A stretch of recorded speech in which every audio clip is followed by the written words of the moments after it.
सफलता एक मेंटालिटी। जिंदगी में सफलता, प्यार, सब कुछ हमारी मेंटालिटी पर डिपेंड करता है। जिंदगी में ज्यादातर काम ऐसे होते हैं जिसमें हम पहले ही अपनी मेंटालिटी बना लेते हैं और हम पहले ही उसके बारे में ये तय कर लेते हैं कि वो हमसे नहीं होगा। दोस्तों, हम पहले ही किसी इंसान के बारे में अपनी गलत धारणा बना लेते हैं और हम सोचते हैं कि वो इंसान तो गलत ही है। ऑथर का मानना है कि इस दुनिया में रहने वाला हर एक इंसान किसी ना किसी रूप में मानसिक बीमारी का शिकार है।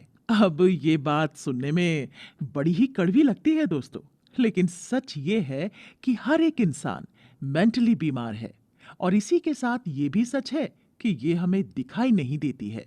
ऑथर कहते हैं कि हमारा मन या फिर हमें कंट्रोल करने वाला हमारा दिमाग किसी भी चीज के लिए, किसी इंसान के लिए या फिर किसी भी काम के लिए गिल्टी फील करना, लज्जा, डिसिसिव होना और दूसरे के बारे में अपनी राय बना लेना जैसी बहुत सी गलत बातों से भरा हुआ है।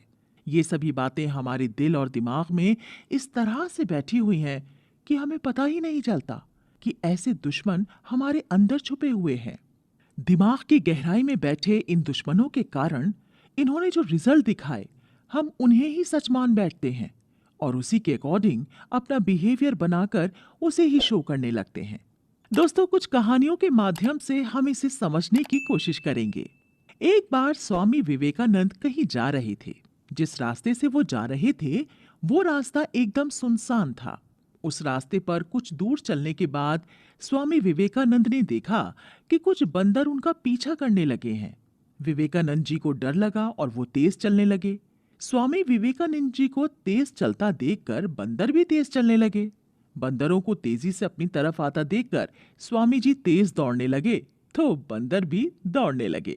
स्वामी जी ने देखा कि बंदर बिल्कुल उनके करीब पहुंचने वाले हैं, इसलिए वो और ताकत लगाकर दौड़ने लगे। स्वामी जी दौड़ते चले जा रहे थे तो वहीं बंदर भी उनका पीछा करना नहीं छोड़ रहे थे।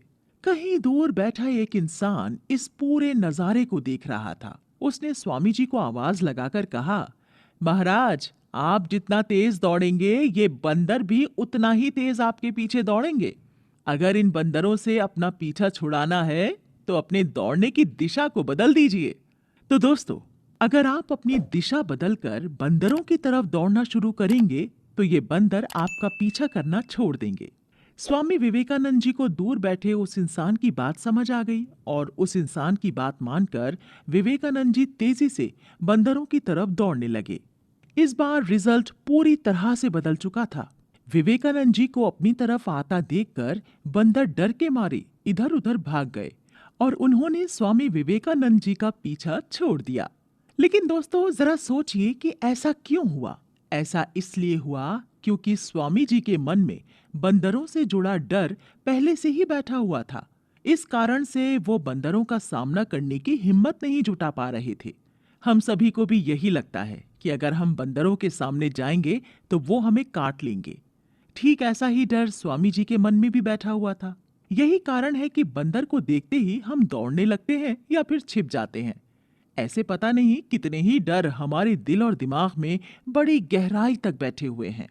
इस तरह के छोटे छोटे डर हमारे मन पर बहुत ज्यादा हावी रहते हैं दोस्तों, और इस कारण से हम उन डरों का सामना करने की हिम्मत ही नहीं जुटा पाते। ठीक ऐसे ही डर हमारे मन में लगभग हर काम के लिए छुपकर बैठे होते हैं। जब भी हम कोई नई शुरुआत करना चाहते हैं, तब ये डर हमारे सामने आ जाते हैं और हमें उस नई शुरुआत को करने से रोकते हैं। ऐसा ही एक रोग हमारे मन में और छुपा हुआ होता है।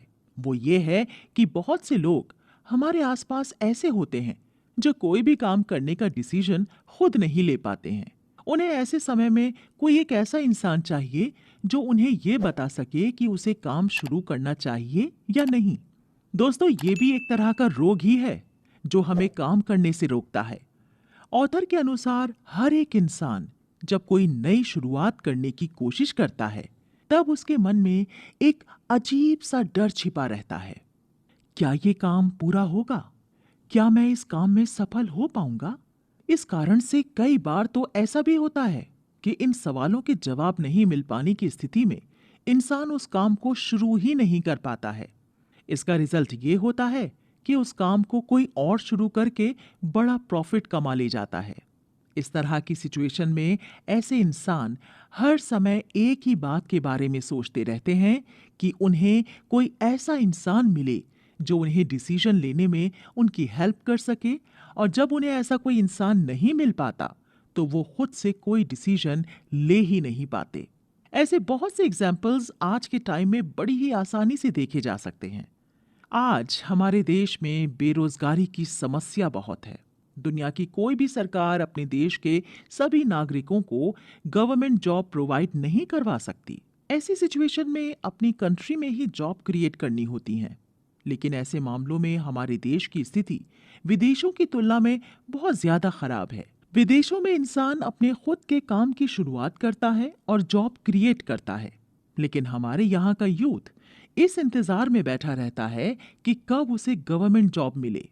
जब हम इसके पीछे छिपे कारण को देखते हैं ना दोस्तों, तो हम पाते हैं कि हमारे देश का यूथ खुद का बिजनेस इसलिए शुरू नहीं कर पाता क्योंकि उसके मन में एक प्रकार का डर या फिर कहें कि एक तरह की शर्म छुपी होती है।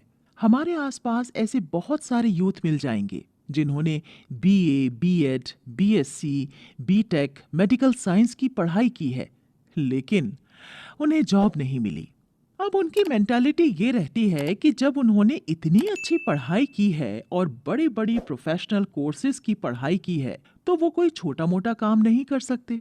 उनके मन में काम करने की इच्छा पैदा भी होती है तो भी मन में छिपी एक बात उनके सामने आ ही जाती है कि लोग क्या सोचेंगे, पड़ोस के शर्मा जी क्या कहेंगे, कैफे चलाने के लिए ही बीटेक किया था, पार्लर चलाने के लिए ही इंजीनियरिंग की डिग्री ली थी। इस तरह के सवाल लगातार मन में उठते रहते हैं और इन सवालों का रिजल्ट ये होता है कि एक बहुत ही अच्छा आइडिया दिमाग में होने के बावजूद वो खत्म हो जाता है। अगर हम दुनिया पर नजर डालें तो हम देखते हैं कि जिस काम को हम छोटा या फिर अपनी एजुकेशन स्टैंडर्ड के लायक नहीं समझते थे, वैसे ही काम को विदेशी वेल एजुकेटेड लोगों ने शुरू करके उसे अरबों खरबों डॉलर की बड़ी बड़ी कंपनियों में बदल दिया है। इस तरह का डर जिंदगी में इंसान को कुछ भी नहीं करने देता है। ज्यादातर लोग हमेशा सोचते रहते हैं कि वो शुरुआत नहीं कर सकते और इस वजह से वो पीछे रह जाते हैं। हमारे आसपास ऐसे बहुत सारे लोग मिल जाएंगे जिनके पास बिजनेस करने के बहुत अच्छे आइडियाज होते हैं, लेकिन उन्हें कभी भी इम्प्लीमेंट नहीं कर पाते क्योंकि वो हमेशा सोचते ही रह जाते हैं कि शुरुआत कैसे करें, कहां से करें, कब करें, शुरुआत करने के लिए पैसा कहां से आएगा, बिजनेस चलेगा या नहीं चलेगा। इस तरह के सवाल हमेशा उनके दिमाग में घूमते रहते हैं और इन्हीं सवालों की उधेड़-बुन में वो हमेशा उलझे रहते हैं। इस कारण से ऐसे लोग कभी कोई नई शुरुआत नहीं कर पाते और उनकी जिंदगी ऐसे ही सोचते सोचते गुजर जाती है। दोस्तों, लेखक का मानना है कि इस तरह के रोग बहुत ज्यादा इन्फेक्टेड हैं। ये तेजी से एक इंसान से दूसरे इंसान तक फैल जाते हैं। लेखक का मानना है कि इस तरह की बेवजह के विचार हम अपने दिमाग में लिए घूमते रहते हैं। ऐसा नहीं है कि ऐसे विचार सिर्फ हम ही अपने दिमाग में लिए घूमते हैं। ऐसे विचार दुनिया का लगभग हर एक इंसान अपने साथ लेकर घूमता है और इसके कारण होने वाली परेशानियों के लिए वो दूसरों को जिम्मेदार ठहराता है। लेखक कहते हैं कि ये एक तरह की मानसिक बीमारी है। हम फिजिकल डिजीज को लेकर तो बहुत ज्यादा सीरियस रहते हैं, लेकिन हम मेंटल डिजीज के बारे में कभी कोई बात करना पसंद ही नहीं करते। जबकि ऑथर कहते हैं कि किसी भी इंसान के शरीर में होने वाली ज्यादातर बीमारी के लिए उसकी मानसिक स्थिति ही जिम्मेदार होती है। पर किस तरह से हमारी मानसिक स्थिति हमारी शारीरिक स्थिति को बदल देती है, किस तरह से हमारी मानसिक स्थिति हमारी सामाजिक स्थिति को बदल देती है, किस तरह से ये हमारी लव लाइफ पर असर डालती है,